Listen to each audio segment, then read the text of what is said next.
It's time for RealAg Radio on Rural Radio Channel 147 on Sirius XM.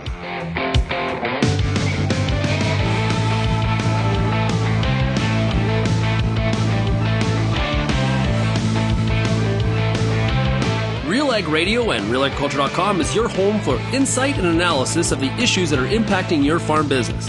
Let's get real and get connected with RealAg Radio.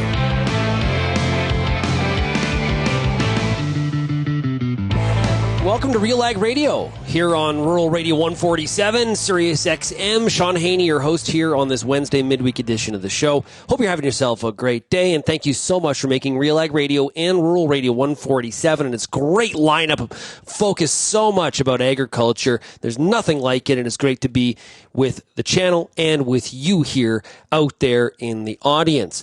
Got a great show for you here today. We're going to talk about a number of really, really important issues. Of course, it's fall, so some of you are thinking about fall application of fertilizer, or you're thinking about your purchase now for spring, or maybe you already made your purchase for the 24 crop and you're sitting there like, did I make the right decision? I hope so. Well, we're going to talk to Josh Linville of StoneX. He's our fertilizer analyst, and he's going to break it all down for us here. What are some of the things that we can put behind us, and what are some of the things that we need to be remembering as we apply it to the future?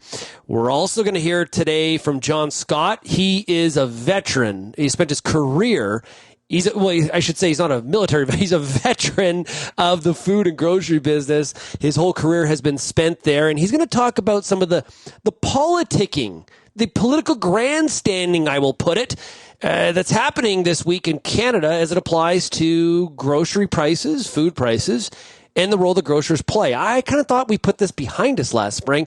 What is going on? He'll talk about that. And then we'll finish up with Cam Dahl. He's general manager at Manitoba Pork Council. He's going to talk about a recent opinion column that he posted at RealAgriculture.com, talk about the need for farmers to be politically engaged. He feels the outcome, the impact is very, very positive, but it's kind of lacking in many avenues. If you have any feedback on today's show, we'd love to hear from you. Send me an email, shaney@realagriculture.com. You can also find us across all the different social media channels, of course, as Real Agriculture, or you can call that RealAg feedback line, 855-776-6147. Keep your feedback coming. I know. If you're listening to Monday's show, I promised that today we would get to some of your feedback. We are going to squeeze it in somehow tomorrow. I think I'm going to work on try to figure that out, because we've got some great emails, some great people listening or putting messages on the feedback line, so we'll try to get to that on tomorrow's show. Let's take a break. When we come back, we're going to get to Josh Linville. We're talking fertilizer right after this. CDC Endure is a new oat line from Alliance Seed. High yielding with excellent disease resistance and the quality end users ask for, all in one great oat variety. CDC Endure provides the high beta-glucan levels to make heart-healthy products like breakfast cereals. For more information on CDC Endure oats, as well as any other products from Alliance Seed, check out allianceseed.com or visit any Alliance Seed authorized retailers. When it comes to your farm, you demand performance, because what goes in determines what comes out. At Pride Seeds, we deliver on performance. With best-in-class corn hybrid seed, you'll see results when it comes to premium yields in all the ways that matter. Moisture, nutrition, dollars per acre, and of course, tonnage. So discover your farm's advantage, the Pride Seeds advantage. Visit your local dealer or prideseeds.com today. Introducing the Arion 600 Series tractor by Claas, where versatility meets productivity head-on, because you've got jobs to do. Mowing, tedding, raking, baling, loading, filling, tilling, cleaning, spreading, hauling, feeding. This is multi-purpose reimagined to do the work for you. It's more than just power. The Arion 600 tractor gets it done.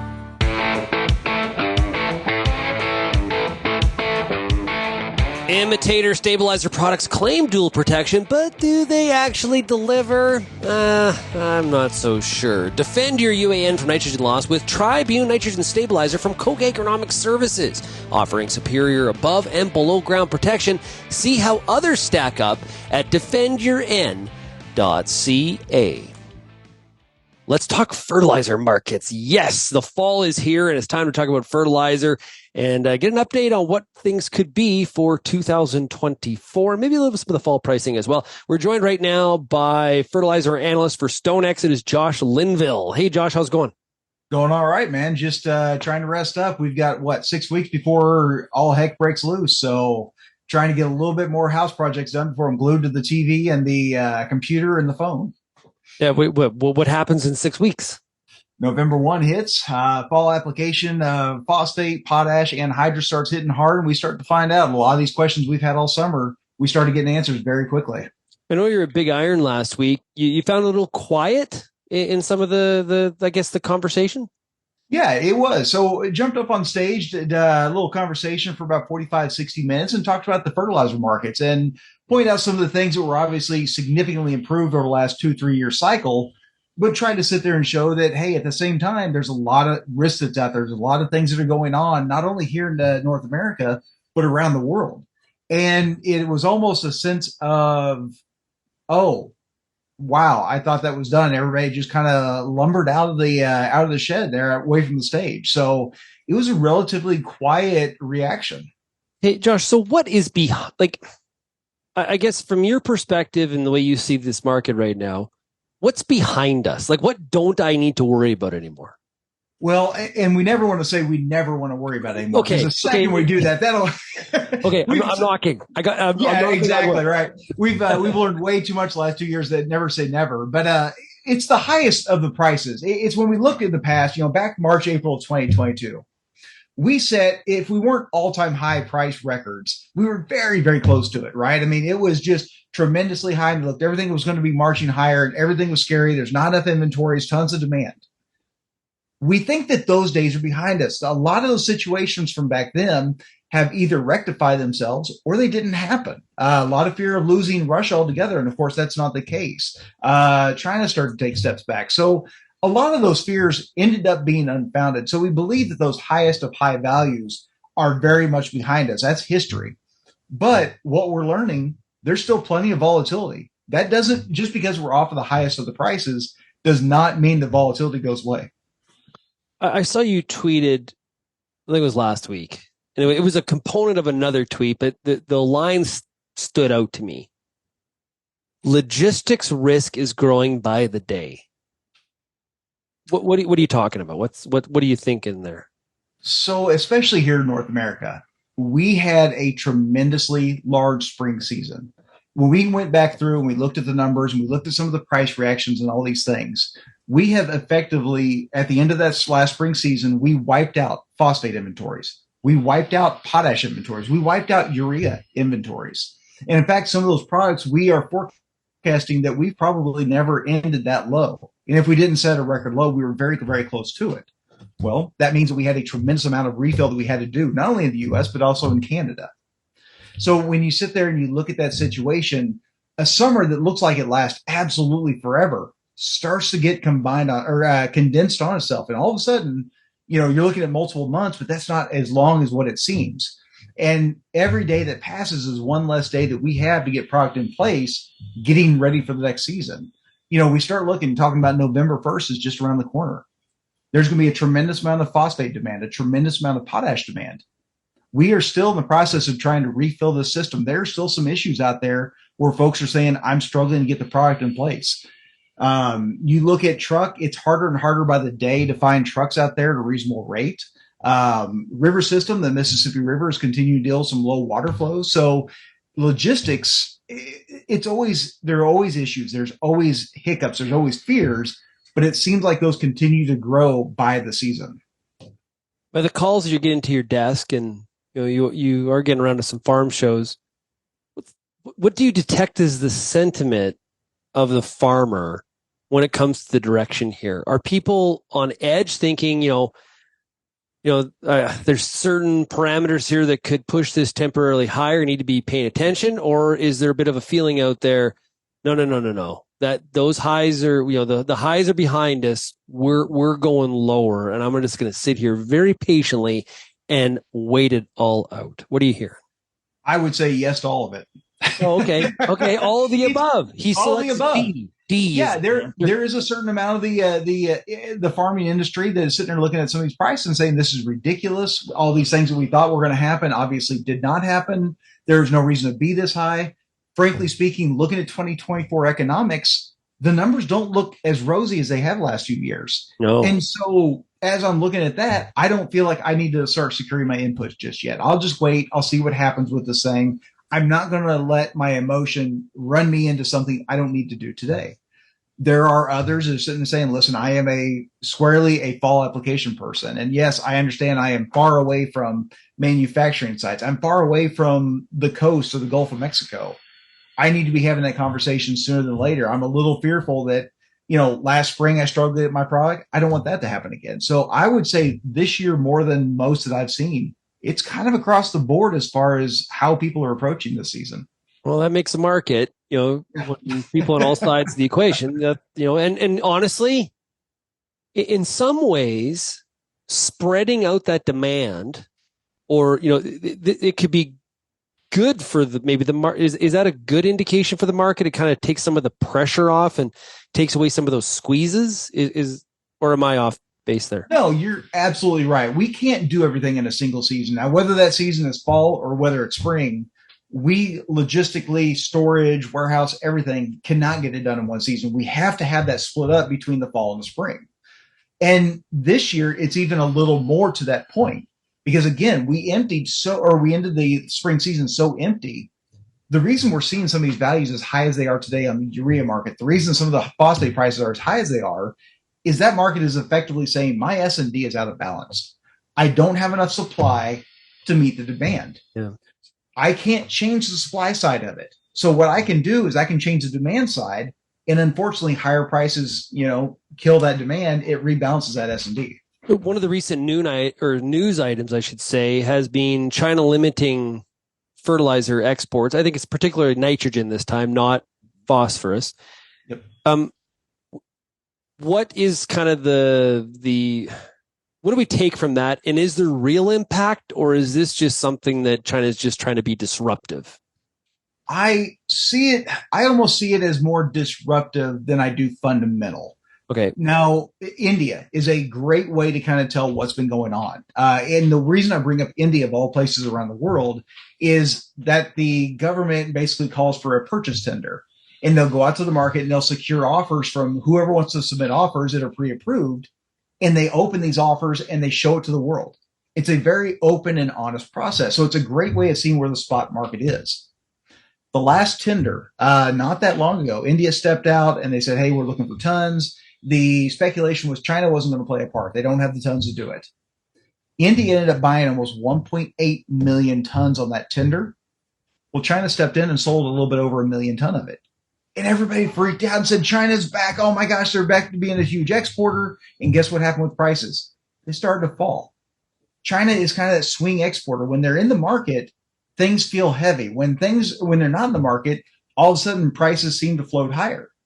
So we came out of that tender and it looked like, wow, China's back in a very big way. Well, since that point, to your point, the government has come out and some of the centrally owned companies have come out and said, we are going to maintain stockpiles in China. We are going to restrict exports. So nearby, all of a sudden now the world looks like prices are moving higher because without China, you don't have that competition. The other side of that argument, though, we are not hearing production issues in China. So if they're not exporting and production is normal, that should mean that China gets filled up rather quickly. So now you get China filled up, you're still producing. What do you do with those tons? Later on down the road, now we're starting to wonder, okay, do we see a reset coming sometime this winter, early spring? And it's all about timing. Yeah. As you're describing it, I'm thinking of two examples. One is going to feel a little bit more relative to everybody, and the other a little bit more localized to, like, say, Saskatchewan. But it's sort of comparable to, Russia creates all this chaos, grain prices go higher, Russia benefits because they sell the natural resources and they sell the wheat. It's sort of like a, canary seed grower. Legend is that, you grow canary seed, but you hold like 5 years of stockpiles. And when the price gets squeezed, their supply gets squeezed enough, it shoots up and then you unload your inventory. Right. Kind of what China's doing, maybe, right? It kind of feels that way. Now, of course, that's the problem with China. Nobody ever knows. It's always a question mark. And they're one of the biggest exporters out there, one of the biggest swing exporters. So like I said, it's the country that seems to do the most as far as trending a market higher and lower. It's very, very difficult to get good, accurate information out of them. Historically speaking, there was a lot of producers in that July through early fall time frame. That's when they bought a lot of their fertilizer for the following season. Mm-hmm. What is some of the price action like right now when you look at the nitrogen markets as producers try to think about if this is the right time to be doing that or to wait? It's very, very difficult, and especially something we've been hearing up north, up in Canada, is there's been some nitrogen production issues, which has actually made an already tight market that much tighter. So I know that we're sitting here, it's middle of September. We've got a long time before next spring. But again, we go back to that logistics situation. I think it's one of those, we got to come down and sit there and say, listen, today's values really, really do work for me. I am willing to secure the fertilizer, sell the forward grain, lock in that value. I'm okay with that. You get it locked up. The stuff shows up in the warehouse. You can sit there and you can go run your hands through the pile of urea or whatever it is. It is sitting there waiting for you. And there's something about that. But I'd be lying to you if I sat there and said I could see a situation kind of like last winter, where we top out going into the winter season, all of a sudden start to see that death by 1,000 cuts all the way through it, just because some of the things going on internationally. Well, it's why we always try to steer the conversation. It's why we try to steer the conversation away from trying to call the high or the low. It's very, very difficult to do.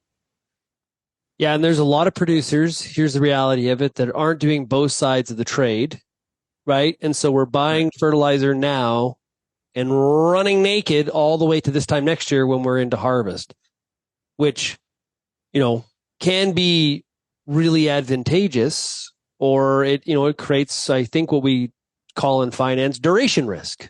Right. And that's quite prevalent. We're going to take a quick break. We've got more coming up here with Josh Linville of StoneX right after this.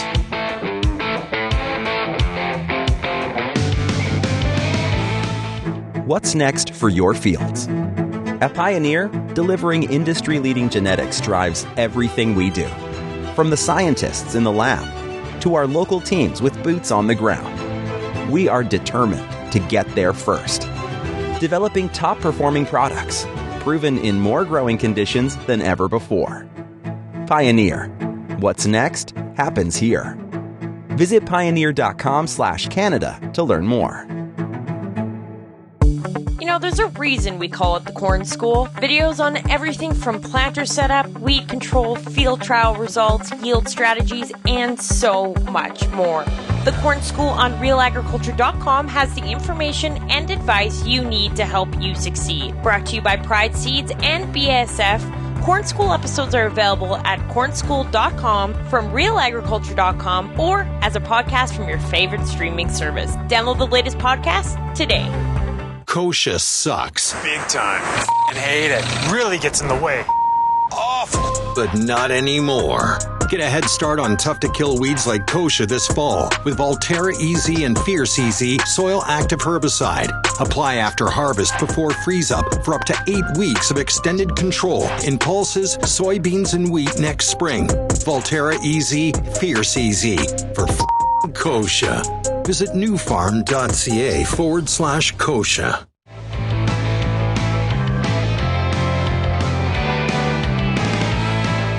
We're going to get back to my conversation with Josh Linville all about the fertilizer markets. But first, I want to talk to you about the all-new Claas Xerion 12 Series tractors. Now, the Claas Xerion 12 Series tractors are redesigned from the ground up to redefine the high-capacity four-wheel drive market. For those of you out there listening to RealAg Radio who need more than just power, visit claas.com. That's CLAAS.com. Now, at the G20, I found it interesting in the communique that came out that everybody signed. was that there was an encouragement, I don't know how we should describe it, but there was basically a bullet point in that countries should not restrict grain or fertilizer leaving countries like Ukraine and Russia in the support of, trying to make sure that we're not hurting food supply, especially to African nations. It's, I right away thought of Canada and fertilizer tariffs. Does that communique have any sort of impact on the fertilizer market? From an overall S&D, no, because Russian tons have continued to flow out. They have found homes around the world. Now, it may not be going directly to Canada, but those tons are flowing to the U.S., which is disrupting the U.S. market and pushing more U.S. tons up into Canada. So from an overall S&D, it doesn't change. However, from a Canadian perspective, if you can't get that direct line, that means you're paying for an inefficient trade route. So what it should do, let's say that Canada were to drop that duty, it should mean more tons come directly. You don't have to pay for the circumventing the system. And it's not circumventing; it's kind of a bad way of saying it. No, I know what you mean. Yeah, but so you no longer have to pay for that extra move. You can bring it directly in. So it's not going to be something where if they do away with it tomorrow, the price will fall and drop by half. But it could see more tons arrive directly, help to lower that price a little bit from where it is today, assuming all of the things remain the same. Now, the one that it's not going to do any good for is anhydrous. That market, the reason being, Russia is typically the largest exporter of anhydrous in the world, something like 5+ million tons a year. Right now, it's almost zero because that pipeline that they use goes through Ukraine. And there's no way Ukraine is going to allow them to ship anhydrous through that pipeline out to a Ukrainian-owned port to ship out to sea. It's just not a situation that's going to happen. So until Russia can find another way to reach the seas, which they're actively working on, but it won't happen this year, their tons are gone. They don't exist. But urea continues to export. Potash continues to export. Phosphate continues to get exported. You mentioned production issues in Canada. Which ones are you speaking about? I can't remember which of the facilities it was directly, but there have been obviously nitrogen production facilities. It's very high temperature, high stress. This parts get wore out very quickly. So you typically have to bring these plants down to make typical repairs anyway. And sometimes these repairs take longer than what they expect them to do. And sometimes they just shut down because of breakages. So I haven't heard anything directly, but we've heard through a couple of counterparties that, there have been more production downtime than what they anticipated. Okay, Josh, to wrap up, if you can give anybody some advice, and not related to, hey, this is the low, this is the high, but any advice when it comes to their fertilizer procurement this fall or for the 24 crop, what would you say? Talking to the farm gate, my message continues to be, I realize that when we go to the retailer, that for a lot of farmers, that's more of a confrontational relationship, right? They're trying to sell you something. You're trying to buy something. It's like going to the car dealership. Nobody enjoys it. But this year, rather than staying away and not having the conversations, go have more conversations as far as here's what I'm going to need in the fall. Here's what I'm going to do in the spring. Here's my plans. Because obviously the farmer's looking at it and the price is too high. I understand that it's never low enough anyway, but it is elevated from where it was. Well, that retailer is looking at the exact same risk. And after some of the things that happened last year are very, very conservative. They don't want to take the price risk like they have. So I would challenge most folks, number one, keep your eyes on the horizon. This is a world market. This is not a Canadian market, not a U.S. market. We're part of the world. But keep having that conversation with the retailer so that if you are planning on going out there this fall, they can make plans to have product in place ready to roll for you. Excellent stuff, Josh. Really, really appreciate it. Josh Linville, StoneX, truly one of the best when it comes to the fertilizer market and his analysis. Really, there are no easy decisions when it comes to the procurement of your fertilizer purchase or any other input for that matter. And with all the chaos that has happened behind us, right, this becomes maybe we get trapped in kind of the past as opposed to the future. And this is the obvious. You know this, but how correctly you make your fertilizer purchase from a pricing perspective has a big impact potentially on that margin. And as we see margins being squeezed, you don't have the lofty commodity price on the other end to bail you out of a poor procurement of fertilizer. And that's what makes it challenging. You're having to procure inputs on diesel and fertilizer at a pretty volatile time. No different than you were working for an airline trying to procure your fuel. It can make a big difference on those earnings and those margins. So I know it's a challenging decision for you out there. So hopefully the discussion with Josh helped you out. If you have any questions or further thoughts on what you heard from my conversation there with Josh Linville, encourage you to send me an email, shaney@realagriculture.com. Okay, when we come back, we're going to talk about some of the political theater in Canada right now when it comes to food prices and the role that grocers play. All parties seem to be guilty of this. This is round 3 of this circus. And we're going to hear from John Scott, who is an expert in this field, and get his reaction, his thoughts on what really needs to happen or not happen when it comes to this topic. You're listening to RealAg Radio, Rural Radio 147.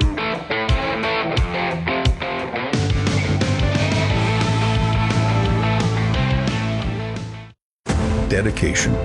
Watching the sunset over your crop is one of life's simple pleasures. The anticipation of it all. We know that feeling. Introducing our new Airflex NXT, our best honeybee header yet with the closest cut ever. Light, fast reacting, and infinitely adjustable. More yield, less time and work. Airflex NXT focuses on the future. What drives your next? Visit honeybee.ca or contact your nearest honeybee dealer. The Advancing Women Conference, the National Leadership Conference for Women in Ag, is celebrating 10 years of bringing women in ag together. Whether you're a producer, student, entrepreneur, representative of grower association, or corporate agribusiness, invest in yourself in Niagara Falls on November 19th, 20th, and 21st. Visit advancingwomenconference.ca for more information and to register.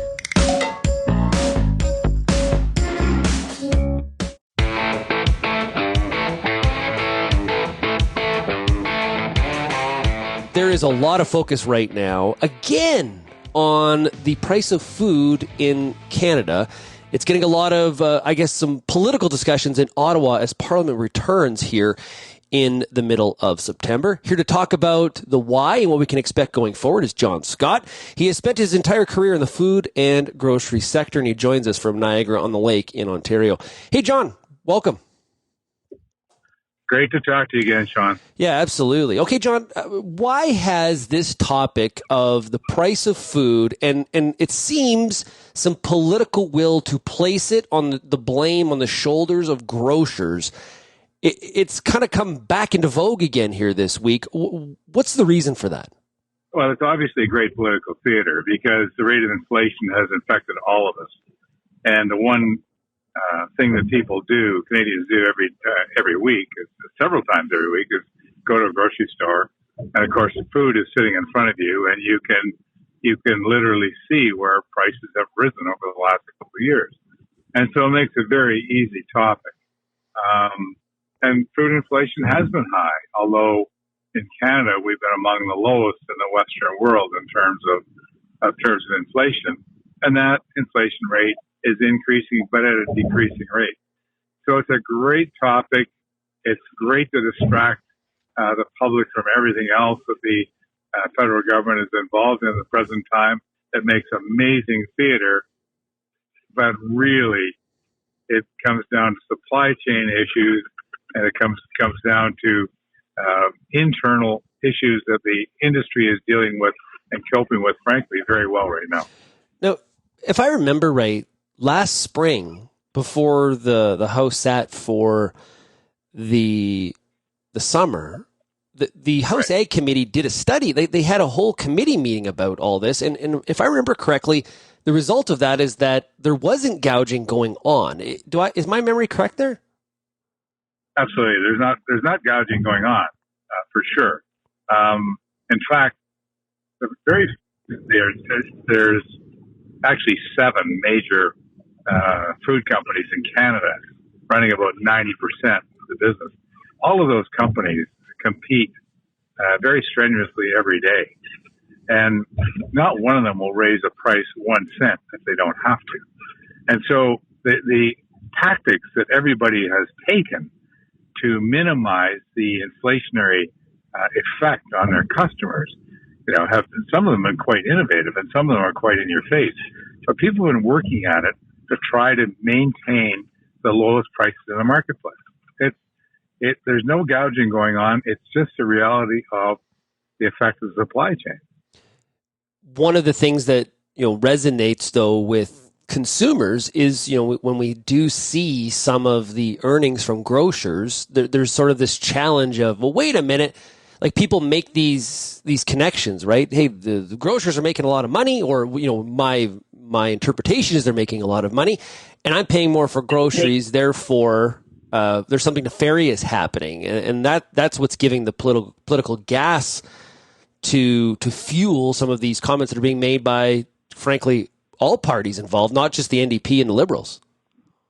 So let's back up on that and the earnings, and some of the biggest companies. And I'm not defending them because they can defend themselves.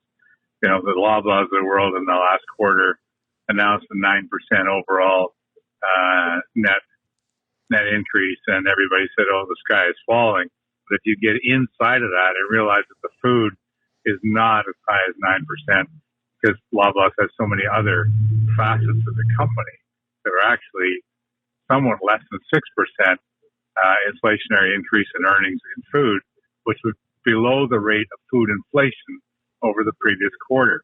I can get into the technical aspects of it, but the bottom line is they're not gouging, but if you get that many stores in a row all making money, collectively it adds up. It adds up to a lot of money. There's no question about it.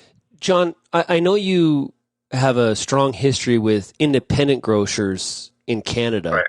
A lot of times we focus on the Loblaws, the big boys, so to speak, when we talk about this. How has this period impacted independent grocers? It's very difficult. I'll tell you why. People are basically voting with their feet. And COVID was a blessing for the consumer because the consumer learned basically to cook again. And so consumers started to go to discount in droves. And Shaun, it's amazing the change in discount. And you can see the earnings of a Costco quarter by quarter, and they're substantially more than, on a percentage basis, larger than some of the large strictly food companies. And so people have gone to discount. And so when you look at an independent grocer, it's very difficult to get your main prices down to the same level as those discounters are offering. And so it's made it, they've had to become extremely innovative in terms of retaining their customer base. There was a time when you could just differentiate on your point, a point of differentiation. Perhaps you had better prepared foods or a better butcher shop. But in a time when every penny is being challenged by inflation, that's not good enough. So independents are struggling a little bit right now, and it's a tough era, really tough. John, in your experience, in your opinion, what do you think the government should do about this topic? If they came, if Minister Champagne or the Prime Minister came to you and said, "Okay, John, what do we do?" What would you tell them? I would tell them to stay away from the retail side of the industry. What they're doing will do no good. However, I will also tell them it's time, and they've been told that for many years. It's time to look at the Competition Act. It's time to revamp that act and deal with some of the certain aspects of it that have been affecting this sector for years. The efficiency defense, for one. Other things that the British have incorporated is the aspect of when they had large supermarkets controlling all the sites in the country, they prohibited that. Those are the types of things that the Competition Act can be revised to do. That's where they should go, into legislation. But in terms of retail, every time government gets their sticky little fingers into retail and business, you know this yourself, it does no good. Stay out of the marketplace, folks. The marketplace is competitive. It will find its way. And we do nothing in the marketplace as grocers other than to do it for the benefit of the consumer. That's our whole mantra. John, is there anything that we could do from a Canadian perspective, to attract more competition in the market? So obviously there's, creating the ability for, trying to attract more independent grocers. That feels like a tough climb because there's got to be, a market driver for that. But what about grocers coming north, like a Fry's, a Kroger? Is there anything we could do to attract more players into the Canadian market? Pretty tough. I'll tell you what. But first of all, it's locations. If they can get locations, fine. I don't know if you remember when Aldi opened, they put a head office in Canada a few years ago, and they said they were going to come with their offering, which is primarily a private label offering. And they looked at it for a couple of years. A, they couldn't find locations, and B, they found the private label in Canada, such as the President's Choice or Sobeys Compliments, you find that is extremely well entrenched in our country. So it's not easy to get into Canada. That's one thing. Secondly, we have an issue in Canada that people don't talk about very much, but it's the east-west distribution, Shaun. And you think of how daunting it is that we have low prices across Canada, or relatively low prices across Canada, despite the geography. So when a Target came into town, a few years ago and were sent packing pretty quick, they ran into the issue of distribution, national distribution. It is extremely daunting. And so the large companies that we have at the present time have figured that out. So to come into Canada, you need locations, but most of all, you have to figure out distribution. You may be able to partner with one of our existing suppliers, but you've got to figure it out yourself if you want to survive in this market in the long run. Yeah, and if you connect that point of attracting more competition into the marketplace with where we started, which was, potentially the government forcing price caps or, saying you shall lower your prices on this or that, that's not exactly attracting anybody to the marketplace either from just a regulatory barrier standpoint. Absolutely. And threatening them with more taxes is something else. And, let's face it, our tax rate's gone up the last little while, whether it's a carbon tax or whatever. And every time you do that, that cascades through the system and results in inflationary trend as well. So, the government is not blameless in this. I know they'd love to be, but they're not. How long do you think, John, that we can use supply chain as the reason for some of this stuff? Is it improving and is it working itself out? And why is it taking so long? Oh, it's working itself out for sure. There's no question about that. Every once in a while you'll get something like, when Russia decided not to renew the Odessa agreement, that affects commodity prices.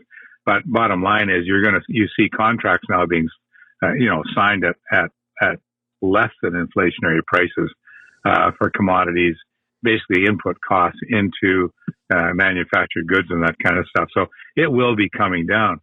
But here's the thing, Shaun, the one thing that I run into all the time when I'm talking to consumers, people expect prices to go back to where they were.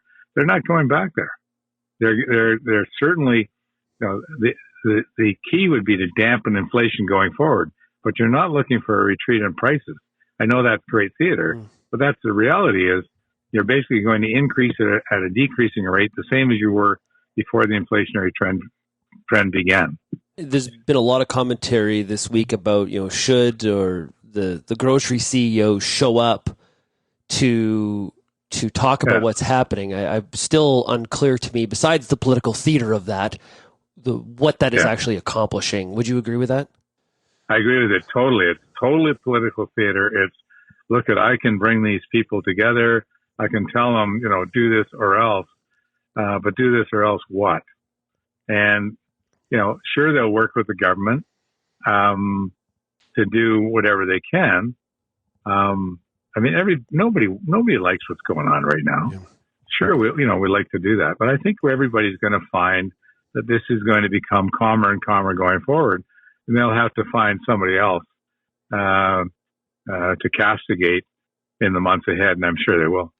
We've been talking to John Scott. Hey, John, thanks so much for joining us. A great insight, and really appreciate it, and we need to chat more often. Really appreciate it. Yeah, Shaun, it's great to talk to you. And I've watched Real Agriculture over the years. You just do an amazing job. So thank you very much. If you aren't putting the best in, how can you expect the best out? Your equipment's engine oil is a prime example. Only New Holland engine oil is engineered specifically to protect your New Holland equipment for the work ahead. Visit your New Holland dealer to learn more. We'll be back with more on RealAg Radio. As up next, we talk to Cam Dahl of Manitoba Pork Council all about the need for farmers to be politically engaged.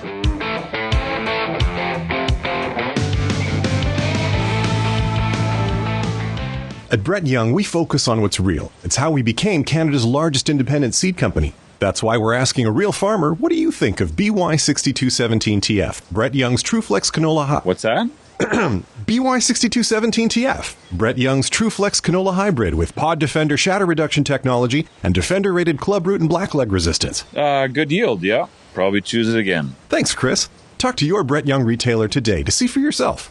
Brett Young, distinct by design. Boron is an essential micronutrient for plant growth, and without boron, your crops can't absorb the macronutrients they need for higher yields. Although borates occur naturally, boron deficiency is a common soil problem. Whether in direct soil application, through fertigation, or as a foliar spray, US Borax has the right refined product for your crops. US Borax products are specifically formulated to combine with other fertilizers, lowering your application costs. Learn more at borax.com/ag.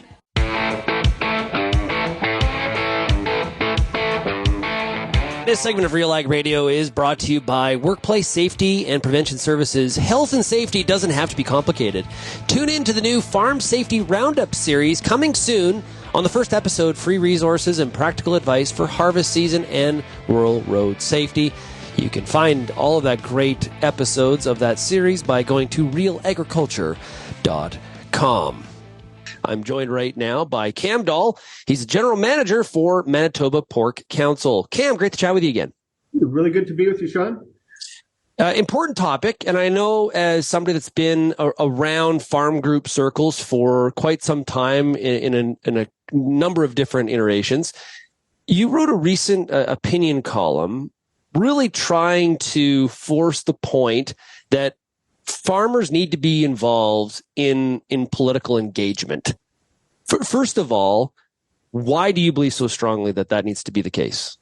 Well, it's driven in Manitoba. We're in the middle of an election, but the point isn't just specific to an election. And Shaun, we deal with our production risks, really quite well. It doesn't matter if you're in livestock and you're, shoring up your biosecurity to address your disease risk, or you're a canola farmer that's working on making sure club root stays out of your field.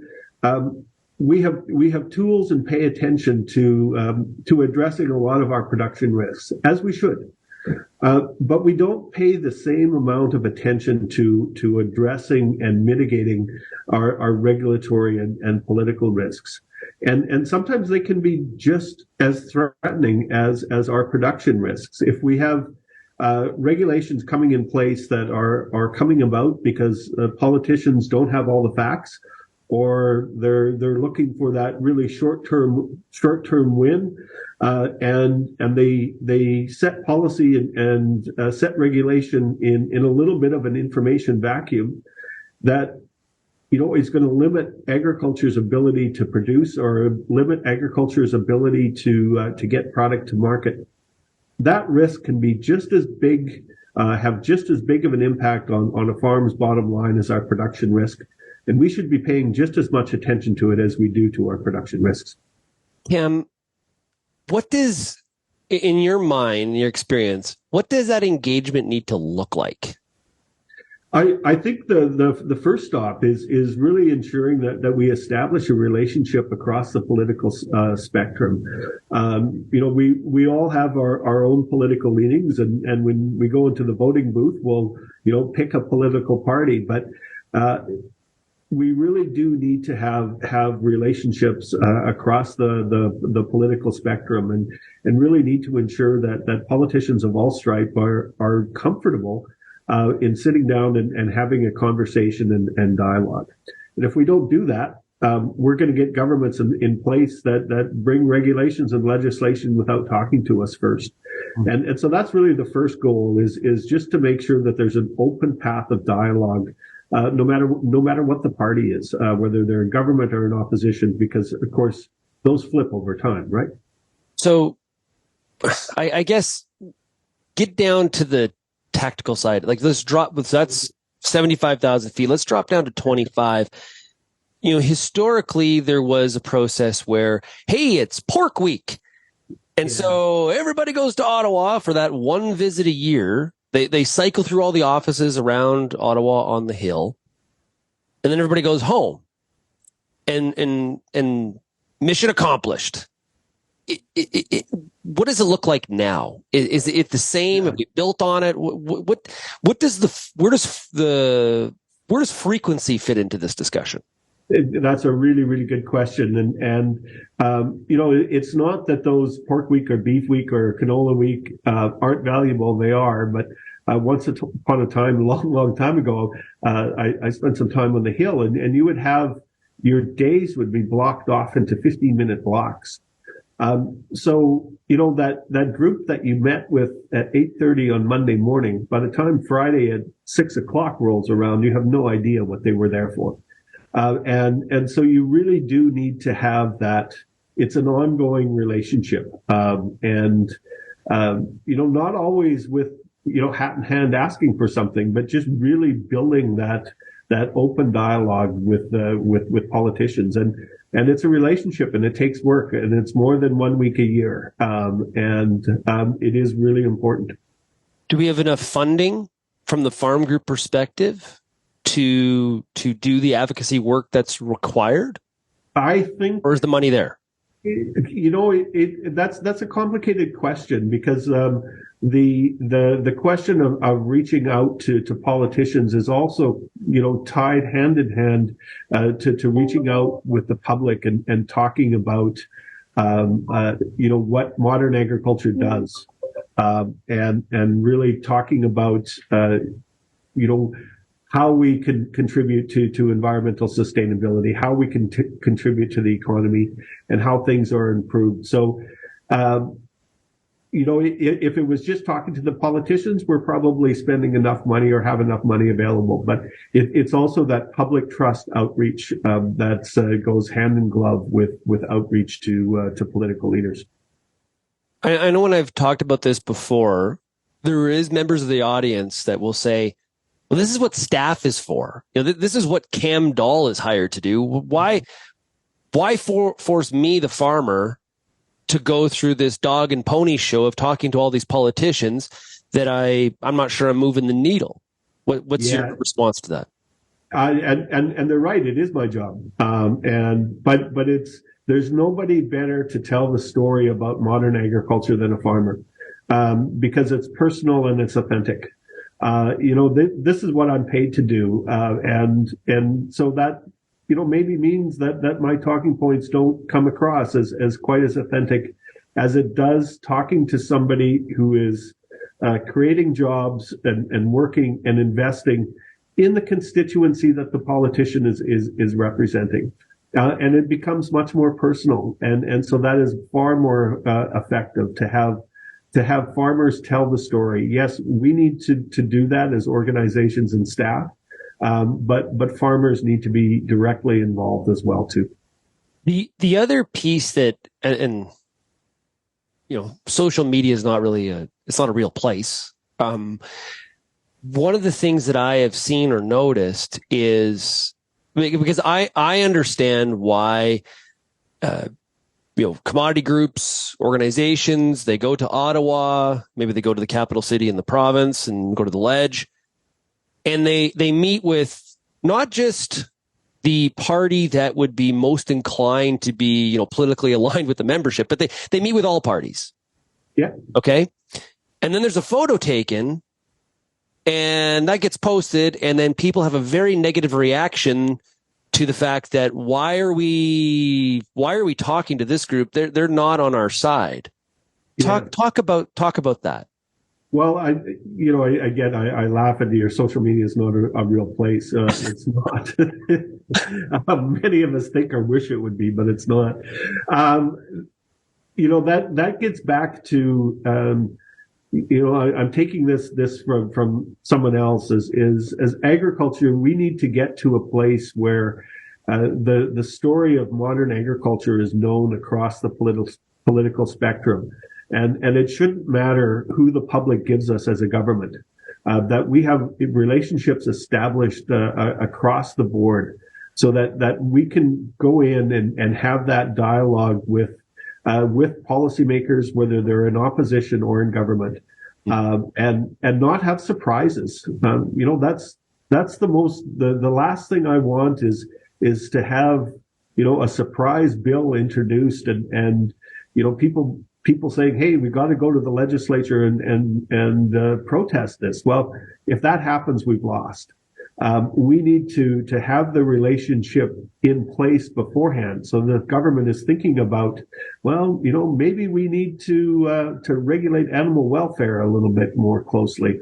That we can have those conversations first about, again, what modern agriculture is doing, and what the current regulatory environment is in place. And if we can help have that conversation, we can help build legislation and regulation that meets the needs of the public, as well as allows agriculture to continue to grow. And if we only talk to one side, there's going to come a point where we're going to have those surprises, and it will be, significant impact. Okay, so if you've read any books by Simon Sinek, you know that you start with the why. Okay, so we've established the why. Do you have insights? And it kind of goes outside of what you talk about in the column that we've posted at RealAgriculture.com, so people can check it out. What's the how? How do we get more farmers to be engaged in this? It's hard. I think that getting back to the earlier part of our discussion, I think that's, when I talk about this with producers, it's really that acknowledgement that the political risk that we face, the regulatory risk, is first, it can have just as much of an impact on a farm's bottom line as our production risks, and that risk is growing over time. As that understanding of modern agriculture in party circles, it's continuing to fall. So I think that's the first how is just that recognition that legislative and political risk is real, and we need to work to address it. But I think it's important that there's multiple tools, right? There's not just one magic bullet. So yes, we need our farmers to talk to their politicians, especially now in Manitoba where we've got an election going on. We need farmers to talk to all their candidates. But it needs to be an ongoing relationship, and farm groups are important to do that as well. So it's it's not a single approach or a single tactic. It's multiple across the board. Cam, thanks so much for joining us. Really appreciate it. All the best to you, and look forward to our next chats. Always love talking pork with you. Cheers, Shaun. If you have any feedback on what you heard today or anything else that's top of mind, you can send me an email, shaney@realagriculture.com. You can also call the Real Ag feedback line, 855-776-6147. Thanks, everybody, for getting real and getting connected with Real Ag Radio. Of course, tomorrow it's Thursday, which means the Farmer Rapid Fire. We'll talk to farmers across the country about how they're making out in their fields and their barns. Have a great day, everybody. Cheers.